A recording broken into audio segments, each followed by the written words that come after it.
right, let's get started. Hello, everyone. I'm Jinhua Zhao, a professor of system transportation at MIT. This is the MIT Mobility Forum organized by the MIT Mobility Initiative. Today, we'll talk about public transit. Particularly in the United States, there are two top social agendas today. One is climate change. The other one is social equity. Public transit, by its nature, contributes to both. But somehow, we have not been able to defend its value and capture sufficient resources support, both financially and intellectually. Today, I have really the great pleasure to have Mr. Mohamed Mezghani join us and make the case that public transit is an investment, not a cost.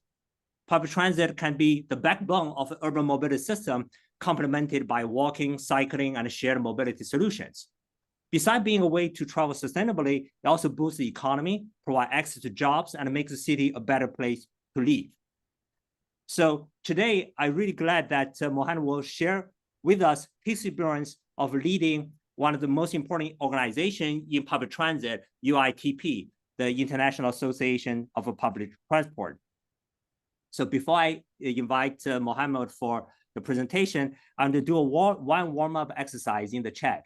I'd like to invite everybody in the audience to type in your favorite public transit system, your favorite public transit system in the world, right? Could be authority or could be operator.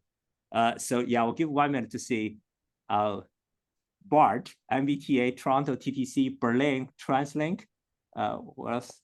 Wow, this is so good. CUMTD, Tokyo, Madrid, Praha, the tube, right? London, let's see. Amsterdam, Vietnam, oh, Paris, of course, yeah. Oh, thanks, that's great, yeah. So let me introduce Mohamed. Mohamed Mezghani is the Secretary General of the International Association of Public Transit since 2018. He has been working for 35 years in the public transit industry, including different roles on general management, knowledge development, and sharing, as well as research. Has led many initiatives, including advocacy activities, studies, technical assistance, training program, and professional events in more than 70 countries. So today, I'm really glad that Mohamed is joining us to share on his experience. So Mohamed, the forum is yours. Thank you. Thank you. Thank you very much, Jinhua, for the introduction. Hello, everyone. I'm very happy to join this mobility forum and to share with you some views about public transportation. So let me first share my slides.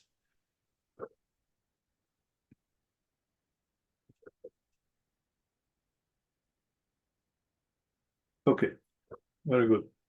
So yeah, as you mentioned, I'm the Secretary General of UITP. So let's start by sharing some information about UITP, introducing UITP very briefly. It's the International Association of Public Transport. It's a very old association. It was established in 1885. So we'll celebrate next year 140 years, our 140 years anniversary. And of course, it was initially established as the Association of European Tramways, and then, progressively became the Association of all public transport mode. And I will come back on that. So just briefly, our vision is, it's not about transport in itself, but it's about moving people for a sustainable and inclusive world. So these two dimensions of sustainability and inclusivity are very important. Our mission, of course, we have three main pillars in our mission, is to advocate for, and especially advocate for public transport and for the benefits of public transport, to be the center of knowledge about public transport and sustainable mobility, and to offer a platform for networking for our members and transport stakeholders. So our values is integrity and respect. This is very important. We are a global organization, a very diverse organization. So this respect is key. Impactful leadership. So with the knowledge we develop, with the advocacy we lead. So we want to have an impact, and inclusive collaboration, of course. and everything we do actually is based on the collaboration with and our members. So UITP, as I said, is the worldwide network for public transport stakeholders. We cover all modes, what I call the conventional public transport and the other modes. And I have a slide on that. I prefer to keep it for later.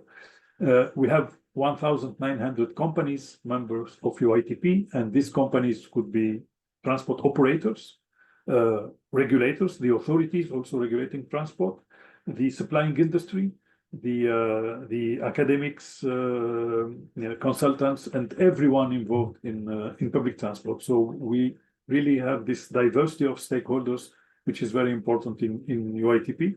Our members are located in 100 countries, and the association is operated and managed from Brussels, where we have the headquarters, and 12 other offices around the world on all continents. So this is very important. It's about public transport. What we mean in UITP by public transport. Of course, in general, when we talk about public transport, we talk about this part of the chart. Means mass public transport, which is of any mode which is of collective use and public access. But actually, for us in UITP, public transport is this. It means is everything which is not an individual mode of transport. So every mode which is shared, which is on demand, which is at the end of public access, could be a public transport mode. And we have reorganized UITP in a way to reflect this, that public transport is not just mass transit. We go beyond mass transit, and by integrating and embracing all shared and on-demand mobility. So this is very important. And we have shared mobility division, and we have in our membership, we have, of course, the transit agencies that you mentioned in the chat. I mean, in Paris, in London, in New York, in Washington, DC, etc. But we have also taxi companies. We have Uber and other ride-hailing organizations. We have bike sharing companies, scooter sharing companies, etc., etc. Carpooling as well. So I was about to say everything which is not the individual use of cars is public transport in UITP. So let me, before this, so if we see how I mean the situation of public transport, situation of urban mobility since COVID, we see an awareness raising amongst policymakers about the importance of public transport. I would say public transport is on the political agenda in general. For good or bad reasons, it is on the political agenda, and also the agenda of many governments, many international institutions. However, this is not necessarily accompanied by the needed financial and institutional support. Many of them, I mean, these governments or international organizations, they consider public transport very important, but they consider that it must sustain itself on its own, without necessarily the needed support. So what's important for us is that we need the appropriate governance framework for public transport. And I would like to start, I think, because we can define public transport in different ways. So this chart here is one way of defining public transport, but I think what's important is to look at the benefits of public transport, because we often consider public transport like a necessary evil, I would say. But we don't see the benefit that it brings to the economy, to the environment, to the society. So the chart you see here about road safety, it shows each dot is one city. And it shows that in places where public transport ridership is high, traffic fatalities are lower. So this is one benefit of public transport, that it improves road safety a lot. Of course, we know the benefits about the environment. I mean, one bus will emit 3 to 4 times less CO2 emission by passenger. There is the benefit on health. People who use public transport, they walk more, so they have a more healthy lifestyle. They are less exposed to cardiovascular diseases, for example. So this is one. The benefit about on jobs. First, public transport companies in many cities, they are the first employers in the city. If you take Vienna or Amsterdam or Brussels, the first employer is public transport. Then is also about the jobs they create, about the job that public transport creates. If we invest $1 million in $1 million, I would say, or $1 billion in public transport, and you compare this investment in road infrastructure, public transport will create 25% more jobs. These jobs are local jobs. You cannot relocate them somewhere else. I mean, so this is very important. In addition to the fact that it offers or it allows access to jobs to a high number of the population. The benefit on the economy, when we invest $1 in public transport, it generates $4 to $5 in the local economy. So this is also very important, the benefit on accessibility, etc., etc. So I wanted to start with this because we often consider public transport, or we often consider the fact that public transport needs support is because it is badly managed. No, it's not because of that. It's a public service. It's public transport answers to public service obligations. So, and it's logic that when we impose these public service obligations on public transport, that this sector needs financial compensation. So that's why public transport needs this financial compensation. So, and because public transport is not a commercial service, it's a business initiated by it's not initiated by the market, but it initiated by the public authority. So it needs a public intervention. It cannot be self-organized. So it needs a public intervention. And I just put here on the slide some of our publications about the importance to have public transport authorities. This is very important to have public transport authority, of course, at the right covering the right territory. Of course, this authority should cover the catchment area of public transport, and they should cover a territory that will reflect the daily commuting of people, and not the central city only, but the metropolitan area in general. And so it's important to have one authority which is organizing, which is regulating, which is defining the rule on how public transport should be operated on this territory. So this is, this chart is very important because it describes the distribution of responsibilities between the policymakers, the administrative authorities, and the public transport operators. So these three levels, the strategic, the tactical, and the operational level. So the strategic level is about formulating the general goals and targets for public transport. So what do we want to achieve and with what resources? So here it's very important is, for example, I want every citizen to be at 15 minutes walk from a station, for example, from a bus stop. This is the kind, or in Singapore, for example, it's 80%, because having every citizen on a territory is not really feasible. But in Singapore is 80% of the population should work at the maximum like 15 minutes to reach a bus stop or to reach a metro station. So this kind of strategic targets, accessibility targets, are very important, and this is what should be defined. We should start defining this general accessibility goals. Also, we can define here the overall subsidy levels. We want my public transport to be subsidized at 50%, for example. So this is defined and this is a political decision.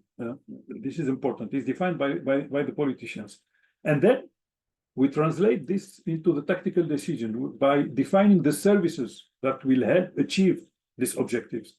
So here we will define the kind of tariffs we want, the routes, the timetable, the modes will be defined at this level.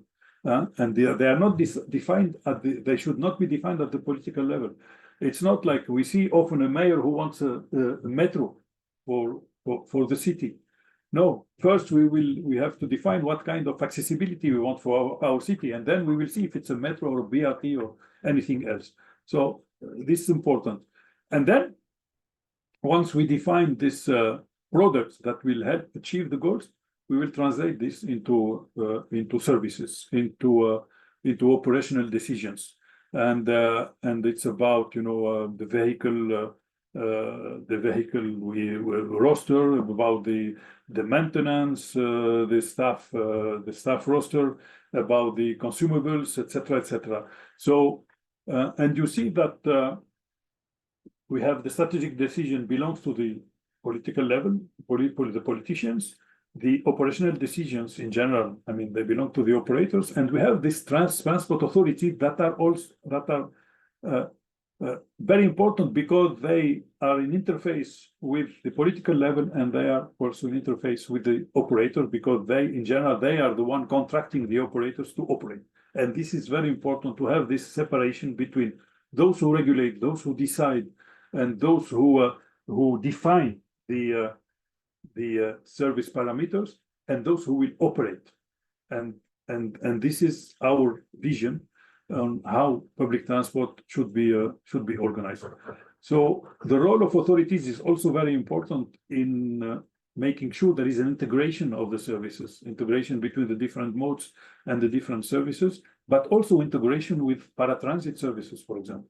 So having this complementarity of the different modes, at the end, if we succeed this, people don't feel the need to have a car because they can move from one mode to the other easily and a smooth way. So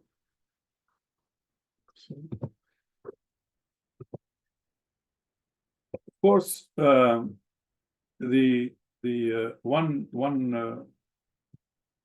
important aspect is that public transport needs public funding, but also alternative sources of funding, and this is important. There is a variety of funding schemes which is available for public transport authorities. Of course, we have the users paying, but we know in most systems that this will not cover the cost of public transport. So we need to have additional sources. And the main two benefits, the main two principles, are to have the polluters pay principle and the beneficiaries pay principle. So means that those who pollute or those who create nuisances, those who occupy the road space must pay for public transport, which is more efficient because it carries high numbers of people on a reduced area. And so we see here on the slides the different possibilities, but also we need to make those who benefit from public transport pay for it, and especially those who see the value of their land or the value of their real estate increase because it is served by public transport. They should contribute to it. So So there is one thing which is not, no, it's mentioned here. Sorry, I thought it's not mentioned. The sales tax, and this is, I know this is in the USA is a very much used. It's not the case in Europe, for example, which is something that is talked about more and more, but not really implemented in Europe. So another possibility also, or another opportunity, is that we realize that organizing large events is an opportunity to develop or extend the public transit network. The success of large events, when we look to the Olympics, to the FIFA World Cup, or even other local large events, depend on a dense and efficient transit system. And so we see now many public transport systems which are developed at the occasion of these large events. I mean, we had the FIFA World Cup in Qatar, the Olympics in Paris, the FIFA World Cup in North America now, and in UITP we are having a work group on large events and discussing with our members in the USA for the preparation of the World Cup, for example. So it's really an opportunity to mobilize funding for public transport, and this is taking importance. Also, when we speak about public transport, of course, we speak about the investment and about the infrastructure, but also important to make public transport more attractive. Digitalization, of course, is a way to make public transport more attractive. It's a way to make it more efficient, also make operation more efficient, making maintenance more predictive as well. So this is very important also to make the service easy to use with integrated ticketing and with the appropriate information, the apps that are now deployed more and more. Of course, when we think about digitalization, we think about artificial intelligence, of course. I was this week in Berlin, where there is the biggest InnoTrans, which is the biggest rail exhibition in the world, and you see artificial intelligence everywhere in this exhibition. So really, it's becoming a hot issue in public transport. And I got CEO of Siemens who said, if we don't invest now in artificial intelligence, in 10 years, we disappear. I mean, the company who are not investing now in artificial intelligence will disappear in 10 years. So it's becoming a priority. And of course, the electrification is very important, but it should not divert us from the focus, which is to give priority to public transport. I mean, imagine this: when a bus is stuck in traffic, even if it is electric, if it is zero emission, it will not attract more people. So at the end, you know, I prefer a diesel bus in a dedicated lane like here than an electric bus or zero emission bus which is stuck in traffic. So electrification is good, but first we need to provide the priority to public transport. And one more lane will not fix it, as we may think. So at the contrary, we all know that it will lead to more traffic. And even if all cars were zero emission, I mean, a clean traffic jam is still traffic jam. So we should not, technology alone will not solve the issue. And we need a holistic approach to carbonization. It's not just about electrification. And for that, it's again coming back to basics. It's about avoid, shift, improve. I mean, we haven't found a better way to implement decarbonization. We first need to avoid and to reduce the need for motorized travel by transport demand management by integrating urban planning and transport, by also working remotely for when it's possible. We then need to shift towards more environmentally friendly modes, towards, of course, walking, cycling. This is a priority, and then public transport modes.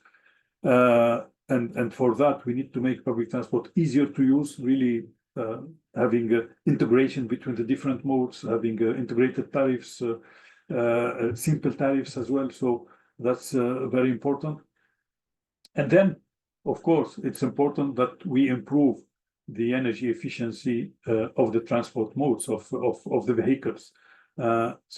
And it's important to follow this order: is avoid, shift, and improve. And when we talk about improving the energy efficiency of the vehicles, of course, if we can do it with clean energy, is even better, and the clean electricity, green electricity is even better. Here you see the photo. This is Delhi Metro, where 35% of the energy needs, or the electricity needs, come from solar energy. So this kind of examples, of course, are very important. So I will stop here to have some time for the discussion, and again to say that we should stop thinking that public transport is a cost. Public transport is an investment, and it's an investment for better life in the city, and an investment for a prosperous economy, and it's an investment for an inclusive society. So thank you for your attention, and now we can discuss. That's wonderful. Thank you so much, Mohamed. Yeah, I have tons of questions here, ranging from like governance to finance to labor shortages, climate impact, etc. But also notice that Professor Nigel Wilson is in the audience here. He's a professor at MIT. He's the founder of MIT Public Transit Lab. So I invite Nigel to say a few words. Nigel, please. Okay, thank you, Jinhua. Thank you, Mohamed, for a great presentation on the importance and benefits of public transport worldwide. I think your point about the opportunity presented by these large events globally is a really significant chance to expose many people who are not used to relying on public transport to high quality public transport. So, as you said, the upcoming events in North America, FIFA World Cup, the Olympics, present a tremendous opportunity to open the eyes of people, many people in the US who may have seen high quality transport in Europe or Asia on international trips, but have not really become used to it as a fact of life in the US. I think the investments that are being made in anticipation of these major visitor events can have a big impact on sort of jump-starting the awareness of what public transport can be in North America in a way that for many people they've just not experienced it. So I think that's a tremendous opportunity, and I hope we'll take full advantage of it. Again, thank you very much for the presentation. I look forward to continuing the discussion. Thank you. Thank you very much. Thank you, Nigel. Yeah, along the line, Mohamed, Paris, where you live, just hosted Olympic Games. Tell us the experience this summer.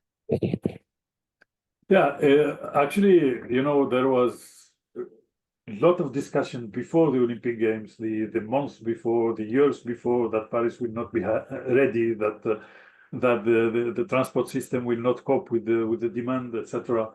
But actually, I am now in Paris, and I was in Paris during the Olympics, and actually, it worked very well. The system was very efficient. They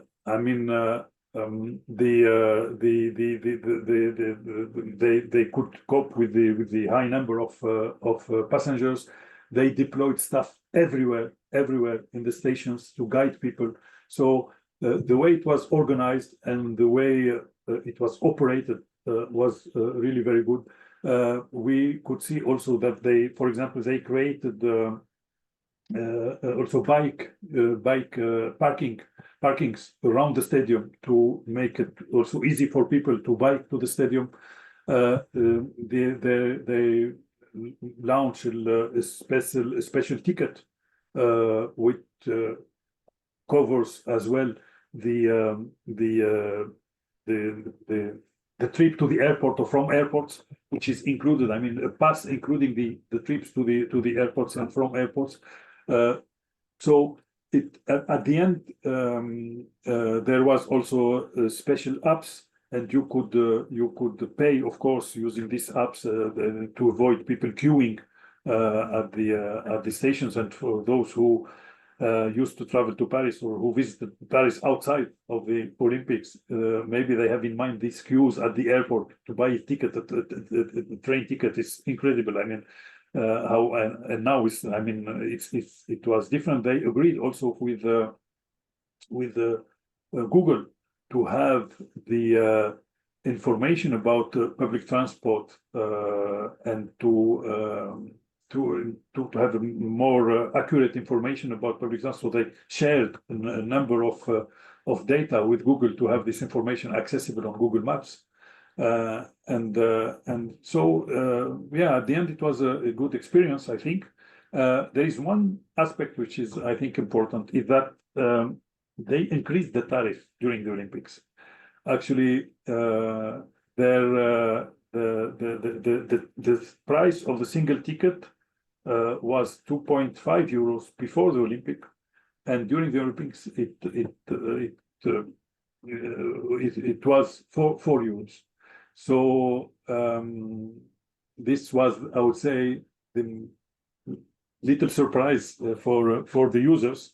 But the local authority in Paris, they called the Parisians to buy their tickets in advance in order not to pay higher price during the Olympics. But all in all, it was, and also the feedback we get from our members, because the operator of public transport in Paris and the Paris authority itself, that it went very well during the Olympics. There was no disruptions during the Olympics. Thank you. So to talk about the fair and broadly the financial structure there, right? Mm-hmm. You made an important point of moving away from those who travel should pay to those who benefit should pay. That's a much broader notion of the financial structure there, right? So maybe I link to that principle 2 questions. One is, I think during one of the conversations you mentioned to me that in France, many of the corporations participating in this contribute, even hotels contributes to that. Give us some example of this broader set of financial support. The second question I also add together is, at the same time, while many agencies are facing funding challenges, we also noted that many cities are introducing free fares to the public transit, right? I think it's quite a bit of a debate on what's the right or wrong in this, right? Tell us your view on this as well. Yeah, regarding the first part of the question, yeah, indeed, when we, in the list of beneficiary pays principle that on my slide, one of them was the employer. Yeah. And in France, every employer who has more than 10 employees contribute to the funding of public transport. We have what we call a transport or mobility levy. So means that there is a percentage of the wages that goes to public transport. So, and depends on the city. If it's a city or a territory with a metro system or a subway system, then you will pay like 2.2 or 2.5% of the wages to fund public transport. If you just have buses only, then it will be 1.1 or 0.2% of the, so, and in addition to that, if I take the Paris region, for example, all employers, they have to cover 50% of the cost of the annual pass or the monthly pass of all their employees. So the employers, they fund public transport, they contribute to funding public transport at 2 levels. First, with this transport tax or levy, and then by supporting their employees.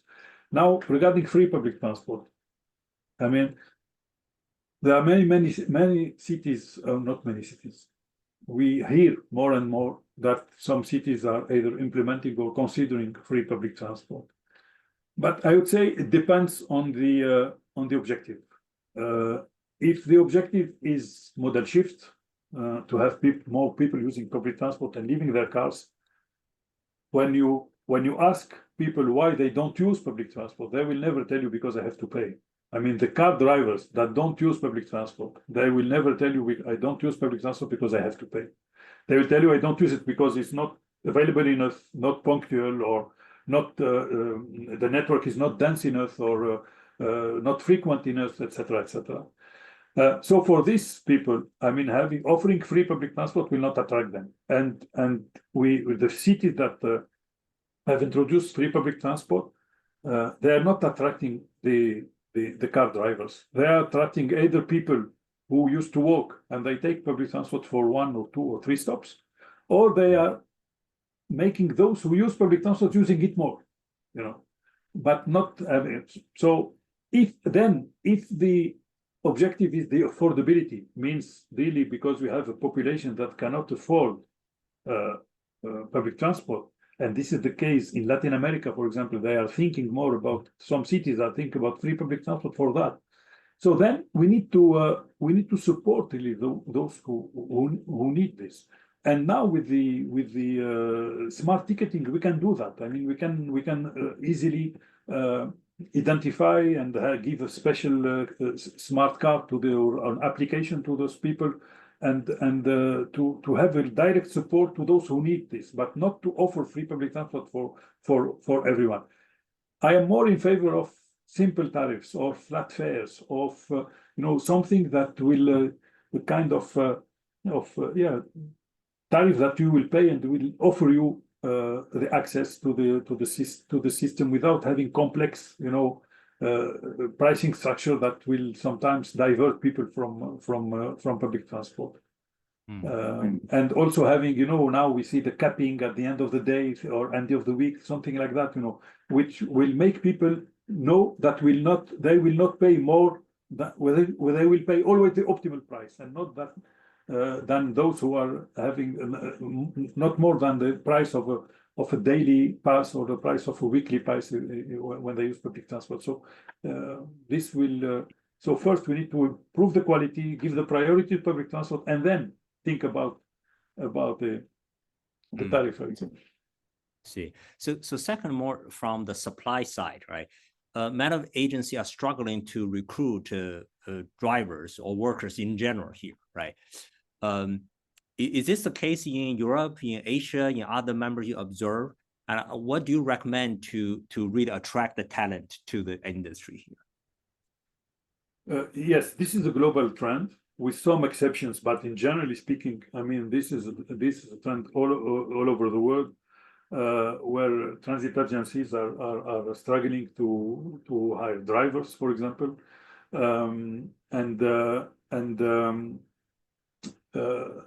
I would say there are two aspects. There is the quantitative aspect and the qualitative aspect. It means there are companies, they need in numbers, they need people, but they couldn't find. I mean, drivers mainly, and then there is the new skills, also the qualitative aspect, that we need new skills in public transport. We need IT experts, we need cybersecurity experts, etc. And for these new skills, we compete with other sectors, with other industries. Because when you are an IT expert, you can work in banking, in industry, in consulting, why working in public transport? So it means that we need to increase also the employers' branding of public transport, public transport as an employer. We need to convey a positive image for those, in order to offer a positive image to encourage people to work in public transport. A lot of young people now, they are looking for a job with a purpose. And so public transport could be that job with purpose. It's a green job. It's a job that contributes to sustainability, to decarbonization, etc. So this could be one way. And then also, I don't know the situation in North America, but in Europe we have 20% of the jobs or of the employees in public transport are women, but 60 to 70% of the users are women, and so we need more women in public transport to better understand also the expectations of the travelers. And so this could be an opportunity for the sector to attract more women. Just one example in Chile, in Santiago, there is a company who advertised jobs. They want to attract recruit drivers, so they announced. First announcement, they only said that they want to hire drivers, and they get only 5% of the applications coming from women. Then they republished the announcement saying this is for women only, and they got 10,000 applications. So it means that for the first time, the women were not they were not seeing themselves, driving buses.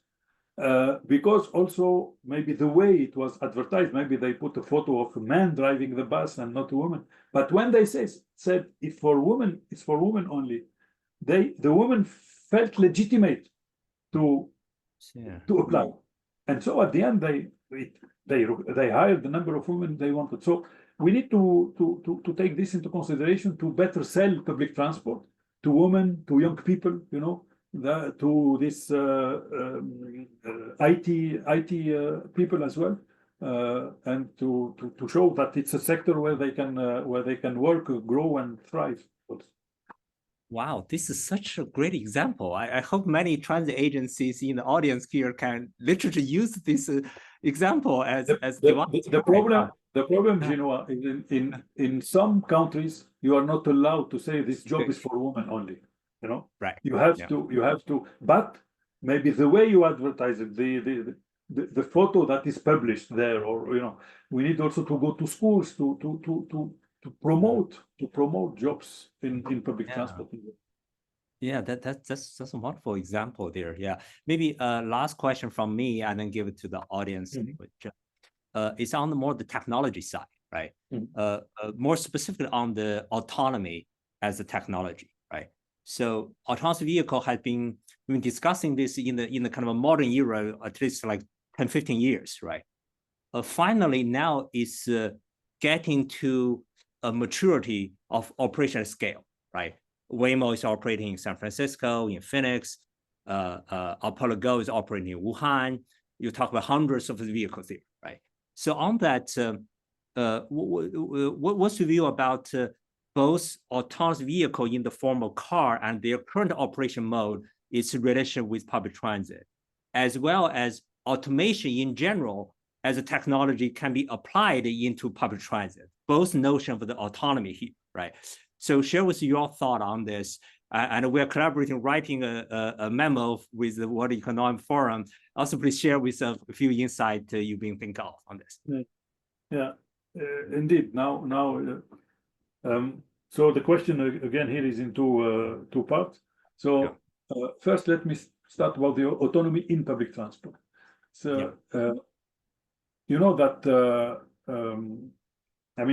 public transport was among the pioneers in introducing this, because when we look to driverless metros now, they are unmanned completely, and we have been operating. Public transport have been operating driverless metros for 40 years now. So this is a technology which is completely under control, I would say, and now being developed in many countries, in many regions, and which is interesting here for metro systems is that it's not just for the new metros; it's also old metros being converted into driverless metros, like in Paris, for example.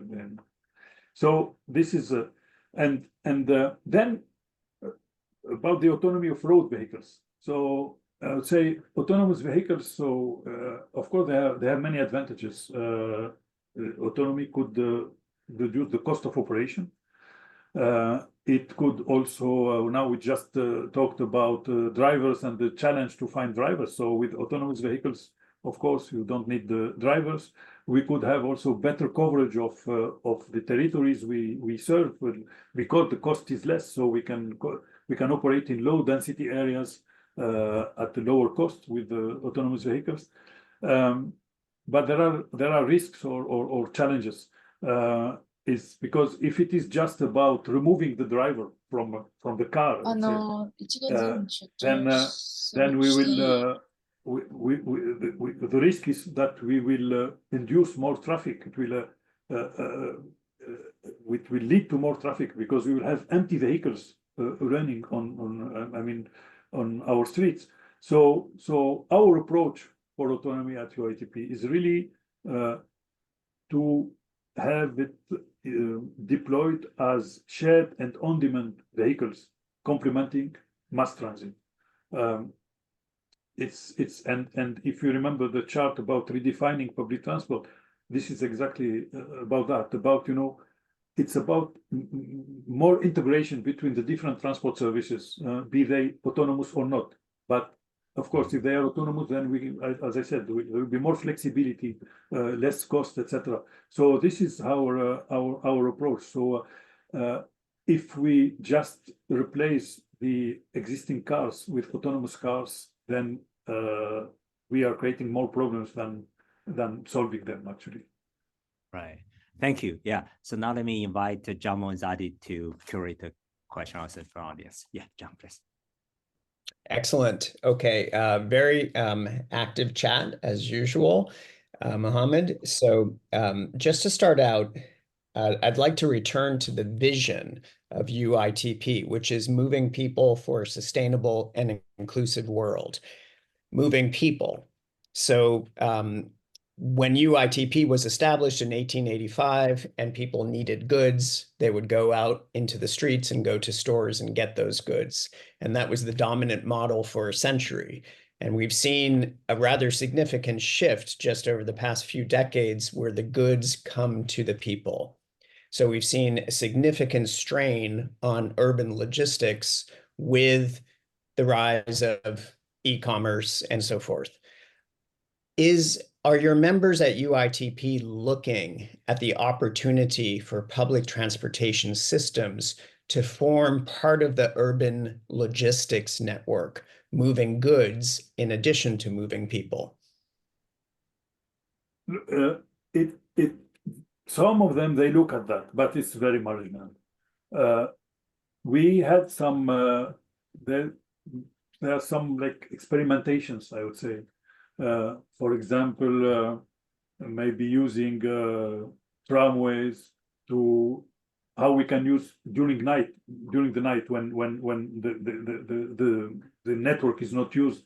Maybe we can carry goods at night with tramways.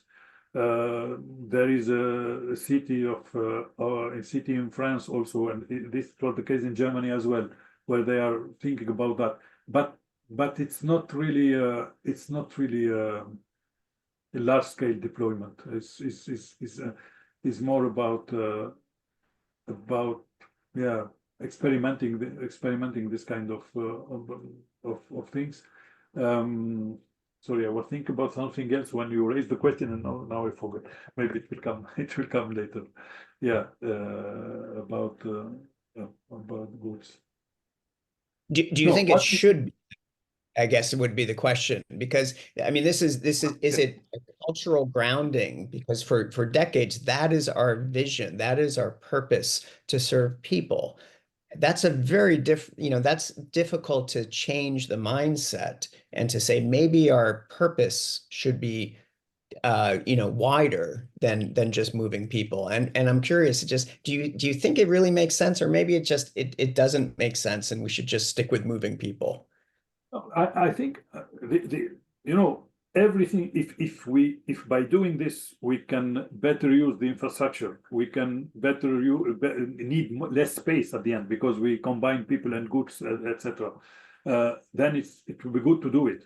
Of course, I think the problem is when you look to the freight, which is transport, I think only 10% of it could be transported really. It's not depending, I would say, on the speed of delivery or on the necessity to be there at a certain time of the day. Or I mean, if you combine this with public transport, then you need to take into consideration also the constraints of public transport and not necessarily the constraints of the good of freight transport. So I don't know. I'm not an expert in freight, so but I think we need to see where both types of transport will meet. I mean, the intersection, and then we see what is feasible. What I can mention is an example is again here in Paris, is that how RATP, the operator in Paris, they are now considering to share their bus depot with Amazon. How? During the day, buses are not in the depot. And so the depot is free and available. And so they are discussing with Amazon to provide the bus depot as a center of dispatching of Amazon. So they can sort their parcels there, they arrive at the depot, they sort them, and then the vehicles, the Amazon vehicles will go from there. You know, so this kind of collaboration it is considered. But I am not aware of really large scale thinking about mixing freight and public transport together. Okay, excellent, excellent. Let me return to also one of your early slides, which was the matrix that you showed, public and private, shared and individual. And you had mobility as a service at the center of that matrix. And you mentioned it's really important now for public transport to play an active role in that type of ecosystem approach and to connect with other modes of transport. So Rabi Mishalani asked the question, what are your thoughts on a universal multimodal payment system where travelers can easily select the mode that works best for them on a specific day or time of day for a specific purpose without being locked into one mode because they subscribe to a parking pass or a transit pass? So this is specifically about sort of integration of payments. And of course, we can talk about the bike stations and the Paris metro stations and so forth. What are your thoughts on that? I mean, but this is the definition of, I mean, one aspect of mobility as a service anyway. I mean, having one pass or one ticket or one app that could allow you to move from one mode to the other. So this is by definition what is mobility as a service for me. So I don't know, maybe I misunderstood the question, sorry. Let me frame it this way. So, I mean, there's been experiments with, let's say, Lyft and Uber, some of the ride-hail platforms, to integrate public transport into their platform. Have there been experiments by public transit providers to integrate non-public transit transport into their platform? Okay. Yes, of course. Integrating public transit with carpooling, with car sharing, with bike sharing. Yes, it exists. Yeah. In some cities in Germany, for example, I mean, this exists. The challenge in this approach is about data sharing, is about who will control this platform that will where all these transport services will be gathered and will be integrated. So this integrator that will and who will be owning this data, because we know the data about how people move and how much they pay and where they and at what time they travel, etc., is very important, very precious, and the integrator who will own this data can, of course, make the most out of it to grow their services. So, and the challenge is always to have this private ride-hailing companies cooperating with the public transit agencies for that. So, and we haven't found, because every one of them would like to control the system, I would say. So, so that's why maybe we need the third party, you know, that could be the integrator of these different modes, and making sure that all players, they have the same rights. Means it's not because you are a public operator that you are forced to share your data, but the private operator is not. So it's important they operate all on the same market, so they have to have the same rules for everyone. So that's the challenge. That's why mobility as a service, which is a very good system on paper, is not really deployed at a large scale, not yet. I think this is the main reason, and the other reason is also about the algorithm that will govern the way the different modes will be used. When you want to go from A to B, you will have one algorithm will tell you take mode A and then mode B and mode C, and another one will give you a different route, different this combination. And we need to make sure that this combination is dictated by sustainability principles, that we always, the mode which is the most sustainable is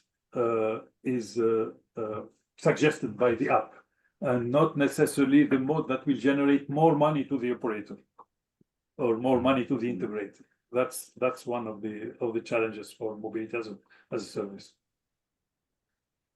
Excellent. Thank you. We will share the chat file with you so you can see the many. Please. Yeah. Thank you so much, Mohamed. We're running against time now. Maybe let me ask you the last question. What's your favorite public transit system in the world? You know, After the risk offending you're putting in an awkward position. For you know, in UITP we never rank public transport system because of that, because we don't. But for me, the favorite one is the one that is easy to use, that I don't need to think a lot when I want to buy a ticket or I want to go from A to B, etc., etc. And if you look at it's, I mean, I mentioned the transport authorities earlier, and it's the cities where you have an integrated authority covering all modes. You know, that's for me the I mean, you know, when we talk about cities like Singapore, for example, you know, I mean, these are, you know, have one authority. The LTA is very easy to go from A to B, and cities like Hong Kong, where also the integration is very good, but also cities like London or like Vienna or I mean, these are cities where it's very easy to move. And one aspect we talked a lot about, maybe ticketing and mobility as a service, etc. I think we should not forget open loop payments also, because they are also making use of public transport, especially for the occasional users.